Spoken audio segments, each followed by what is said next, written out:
Hai sahabat Bimba, perkenalkan nama aku Nurul Farihah. Aku motivator dari Bimba IOI Unit Kampung Baru. Hari ini aku akan menjawab beberapa pertanyaan dari kurikulum dasar kedua mengenai individual system, variation skill, dan teori dasar dalam psikolog pendidikan. Individual system adalah proses belajar yang berpusat pada anak sebagai subjek. Belajar pendekatan ini disesuaikan dengan keadaan masing-masing anak, di mana anak berperan aktif dalam proses bermain sambil belajar. Motivator memberikan apresiasi dan motivasi pada anak, serta memfasilitasi kegiatan bermain sambil belajar sesuai dengan kemampuan anak. Pendekatan yang dilakukan harus individual system karena agar proses belajar dapat dilakukan secara bertahap atau small step system. Hal ini tidak mungkin dilakukan jika proses belajar dilakukan secara klasikal, karena setiap anak memiliki kebutuhan dan kemampuan masing-masing yang berbeda.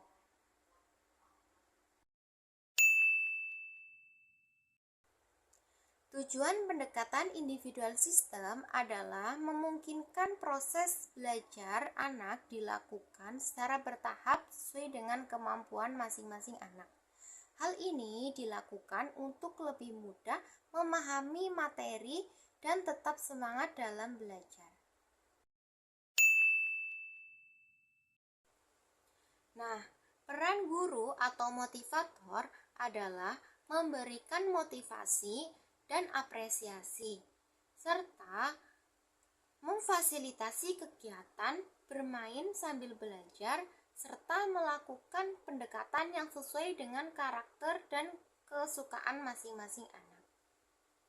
Terus, peran murid atau anak berperan aktif dalam proses bermain sambil belajar, menjadi subjek yang berpartisipasi aktif dalam kegiatan yang dirancang oleh guru atau motivator. Perbedaan antara individual system dan classical system yaitu individual system adalah pendekatan yang dilakukan secara personal sesuai dengan karakter dan kesukaan masing-masing anak. Setiap anak diperlakukan sebagai individu unik dengan cara belajar yang berbeda. Sedangkan classical system pendekatan yang dilakukan secara umum dan sama untuk semua anak dalam kelompok atau kelas. Metode ini tidak memperhitungkan perbedaan individu dalam cara belajar dan kecepatan pemahaman anak.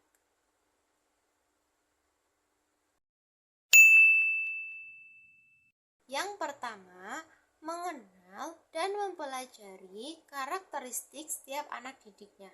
Yang kedua, mencari tahu kesukaan anak. Yang ketiga, selalu satu langkah di depan anak untuk antisipasi. Yang keempat, memahami dan menyesuaikan dengan kebutuhan anak. Dan yang terakhir, memberikan reward dan evaluasi afeksi setiap saat untuk memastikan anak senang dan bersemangat. Dampak yang terjadi bila pendekatan dilakukan dengan individual system adalah anak akan lebih bersemangat dan termotivasi dalam belajar. Yang kedua, proses belajar dapat dilakukan secara bertahap sesuai dengan kemampuan anak. Yang ketiga, anak merasa dihargai dan dipahami sehingga lebih antusias dalam belajar. Dan yang terakhir, meningkatkan perkembangan anak yang sesuai dengan karakter dan kemampuan masing-masing anak. Dampak yang terjadi apabila pendekatan dilakukan secara tidak individual system adalah anak akan lebih terlambat dalam memahami materi, mungkin tertinggal dan kurang termotivasi. Yang kedua, pembelajaran menjadi kurang efektif karena tidak terhitung perbedaan individu.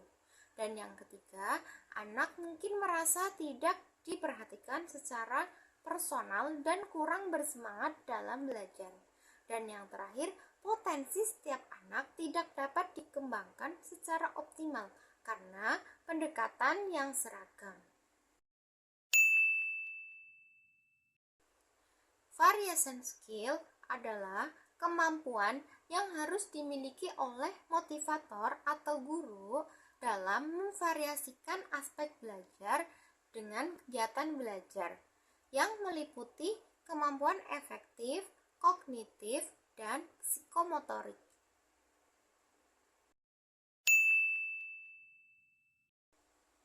Kegiatan belajar harus divariasikan karena anak mempunyai rentan konsentrasi yang pendek, mudah teralihkan, dan cepat bosan pada satu kegiatan.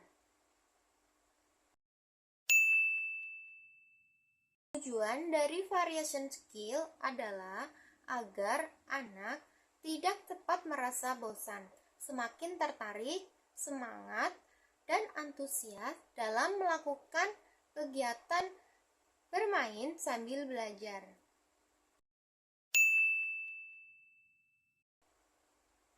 Pertama, aspek afektif. Yang kedua, aspek kognitif. Dan yang ketiga, aspek psikomotorik. Kegiatan aspek kognitif adalah kegiatan yang termasuk membaca dan berhitung.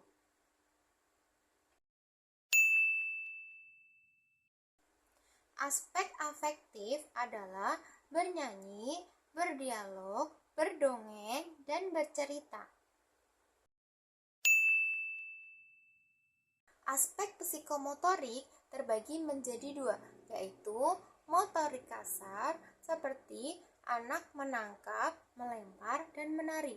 Dan adapun motorik halus seperti anak bisa mewarnai, menulis, dan menarik garis.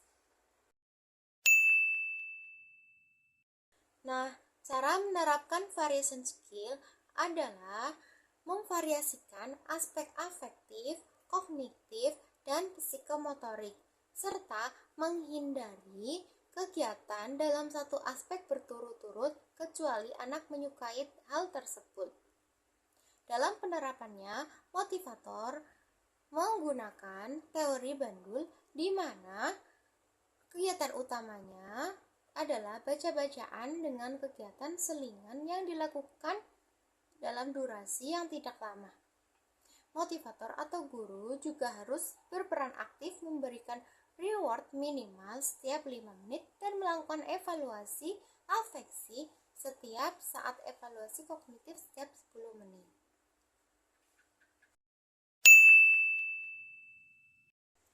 The law of effect atau hukum akibat adalah prinsip yang menyatakan bahwa ketika seseorang melakukan suatu kegiatan yang menyenangkan, maka ia cenderung akan mengulanginya. Misalnya, seorang motivator atau guru yang membimbing anak dengan cara yang menyenangkan, anak akan senang dan mengulangi kembali kegiatan tersebut karena respon positif yang diterimanya.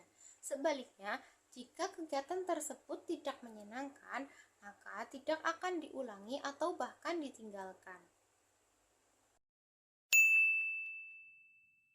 The law exercise atau hukum latihan adalah prinsip yang menyatakan hubungan antara stimulus atau rancangan dan respon atau reaksi akan menjadi kuat jika diulang dan dilatih.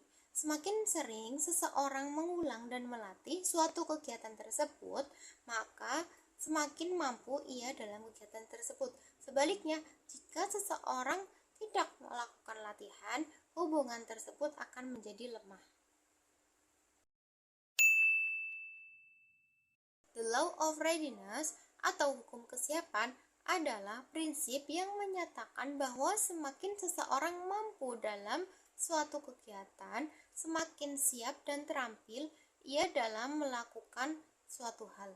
Proses tersebut akan semakin menyenangkan. Kesiapan ini menumbuhkan minat belajar yang kuat, minat kuadrat yang membawa kebahagiaan dan kesuksesan.